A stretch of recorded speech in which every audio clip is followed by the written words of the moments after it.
Dünyaca ünlü Türk futbolcu Mesut Özil'in ardından Fransızların ünlü golcüsü Anthony Griezmann da Uygur Türklerine yapılan baskılara tepki gösterdi. Barcelonalı yıldız futbolcu Anthony Griezmann, Çinli telekom şirketi Huawei ile olan reklam anlaşmasını Uygur Türklerine karşı yapılan muameleden ötürü iptal ettiğini duyurdu.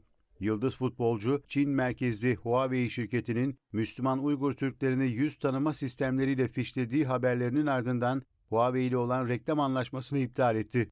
Fransız yıldız reklam anlaşmasını neden iptal ettiğini sosyal medyadan paylaştığı mesajla da duyurdu. Fransız futbolcuya anlaşmayı iptal etmesi nedeniyle hayranları da büyük destek verdi. 2018 yılında Dünya Kupası'nı kaldıran Griezmann, 2017 senesinden beri Çinli telekom devi Huawei'nin marka elçisi konumunda bulunuyordu.